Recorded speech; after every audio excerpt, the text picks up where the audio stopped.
Assalamualaikum warahmatullahi wabarakatuh. Saya Nurdia SPD, calon guru penggerak rekognisi Angkatan 7 Kabupaten Aceh Utara yang akan melakukan aksi nyata di modul 2.3 yaitu coaching untuk supervisi akademik di kegiatan praobservasi bersama rekan saya yaitu Ibu Evi Ludiawati SPD. Assalamualaikum Bu Evi Ludiawati. Waalaikumsalam warahmatullahi wabarakatuh. Izinnya Ibu atas waktunya terkait itu kegiatan praobservasi dalam kegiatan supervisi akademik. Ya, gimana Bu? Mengganggu waktunya? Tidak. Alhamdulillah ya Bu Evi ya. Ibu Evi, sebagaimana kita ketahui tujuan daripada supervisi ini yaitu untuk peningkatan mutu pendidikan ataupun kompetensi guru ya Ibu ya. Terus terkait dengan tujuan daripada pembelajaran yang nantinya Ibu akan lakukan di kegiatan pembelajaran itu apa Bu tujuannya? Tujuan pembelajaran dalam sebuah LPP itu yaitu mencakup semua capaian pembelajaran yang sudah direncanakan. Jadi sebelum memulai pembelajaran tentunya kita membuat sebuah perencanaan. Dalam perencanaan itu memuat kegiatan awal, kegiatan inti yang akan kita capai, kemudian di kegiatan inti itu di situ ada kegiatan permulaan, kemudian ada yang inti pembelajarannya, ada penugasan, LKPD, semua memuat di situ. Kemudian dalam perencanaan juga ada tahap akhir sampai dengan kegiatan refleksi. Semua harus kita capai. Itu luar biasa ya Bu ya, terkait dengan di awalnya ada perencanaan yang baik untuk proses pembelajaran yang dilakukan. Sangat menarik sekali ya. Terus Bu, pertanyaan selanjutnya ini area pengembangan yang nantinya Ibu akan capai gitu loh. Rancangan itu kayak mana areanya? Kalau nggak ulang lagi boleh? Ini enggak. Lanjut ya. Bu Evi, terkait dengan area pengembangan yang ingin dicapai itu seperti apa? Pengembangan itu bukan kita harus melihat dulu karakteristik siswanya, karena setiap capaian itu berbeda-beda. Misalnya kita merencanakan pencapaiannya harus maksimal, tetapi perhatikan dulu karakteristik peserta didik kita, karena di setiap peserta didik itu berbeda-beda capaiannya. Ada yang lebih tinggi, ada yang menengah, ada yang sangat rendah. Jadi setiap pembelajaran itu kita harus mengikuti minat serta bakat anak. Nah, jadi dalam pembelajaran ini kita harus memperhatikan bakat dan minat mereka. Ya, luar biasa ya Bu ya. Terkait dengan rancangan pembelajaran yang Ibu akan lakukan itu baik dari segi strateginya, kemudian model dan metode. Bagaimana Ibu melakukan pembelajaran terkait dengan strategi dan model? Menyangkut dengan strategi itu terkadang saya menggunakan strategi pembelajaran yang lebih memihak kepada siswa, dan model pembelajaran pun kita melihat dulu materi pembelajarannya apa. Kalau sekarang saya lebih menerapkan strategi model pembelajaran project based learning, karena di setiap project based learning siswanya lebih aktif bekerja. Sementara kalau cuma menulis saja mereka lebih banyak mengganggu temannya. Dan di project based learning ini lebih memiliki keunggulan, misalnya mereka lebih aktif bekerja dan menghasilkan produk yang berkualitas.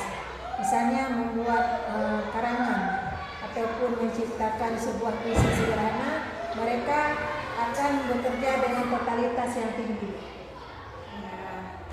Terus strategi ya, terkait dengan strategi. Terus modelnya Bu? Model? Itulah model yang tadi saya bilang, model pembelajaran PBL, Project Based Learning. Baik. Di situ siswanya lebih kita libatkan. Ya, terus memakan waktu berapa lama dalam sekali pembelajaran? Dalam pembelajaran itu di kegiatan awal sesi kemudian lebih banyak di intinya, karena project based learning itu siswanya bekerja menyelesaikan tugas mereka, jadi di situ menyita waktu lebih dari 1 jam pembelajaran. Baik Bu Evi, terkait dengan media pembelajaran yang digunakan pada saat proses Media pembelajaran yang saya gunakan itu variatif, tergantung dari tema pembelajarannya. Misalnya tema pembelajarannya tentang tanaman, kami membawa media langsung tanaman hidup ke kelas. Tanaman yang sudah ditanami di luar ruangan, misalnya yang sudah ditanam di pot. Jadi dengan adanya media yang langsung, sesuatu yang kita jelaskan pada siswa, konsepnya sudah bisa tertanam dengan adanya media yang konkret. Terkait dengan pembelajaran dengan tema lain, itu tergantung sesuai dengan tema kita hadirkan alat peraganya ke media. Artinya di sini Ibu pada saat melakukan proses pembelajaran, Ibu membawa benda nyata ya. Iya. Jadi anak-anak di sini nggak menghayal ya. Iya. Luar biasa Bu Evia pembelajaran yang dilakukan. Terus waktu ini ya Bu ya, istilahnya Ibu kan punya rencana ini ya kan. Nah, itu kapan itu waktunya Ibu akan sesuai dengan perencanaan yang sudah Ibu lakukan, itu Ibu akan melakukan pembelajaran yang sudah Ibu rencanakan ini. Seharusnya seorang guru itu membuat perencanaan sebelum masuk ke dalam kelas. Bisa 1 hari sebelum masuk ke kelas. Misalnya ini untuk pembelajaran besok saya akan menyajikan materi yang ini. Berarti kan semuanya sudah direncanakan. Jadi pembelajarannya pun nanti akan tercapai dengan efektif, dengan maksimal. Karena sebuah perencanaan ini tidak bisa dibuat secara mendadak. Jadi menurut saya itu perencanaan itu harus dibuat dengan sebaik mungkin.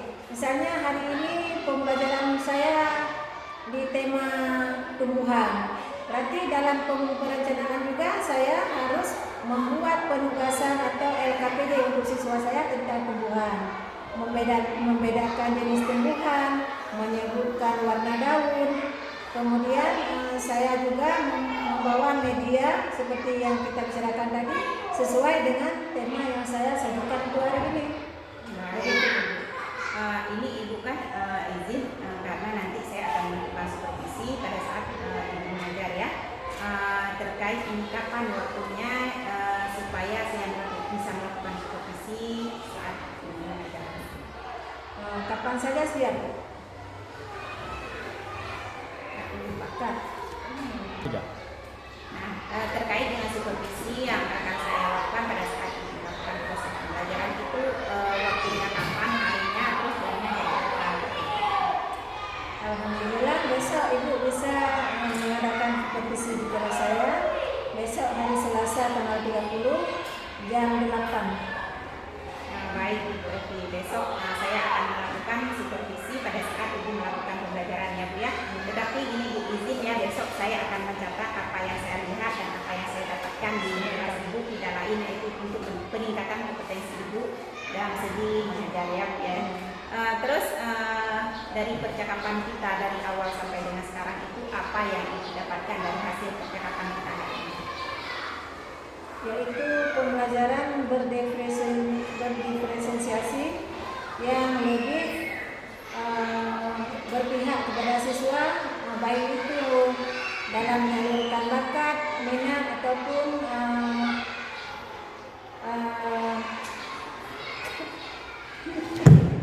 dari percakapan yang sudah dari perbincangan kita dari tadi sampai dengan sekarang itu apa yang Ibu dapatkan dari hasil percakapan kita?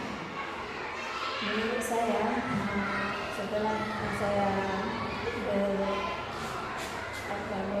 berbicara dengan Ibu, pembelajaran berdiferensiasi itu sangat memihak kepada siswa. Karena di situ saya bisa melihat kesiapan siswa dalam mengikuti pembelajaran. Kemudian di situ juga bisa saya menerapkan pembelajaran sesuai dengan bakat dan minat mereka. Baik Bu Evi, terima kasih untuk hari ini. Insya Allah besok saya akan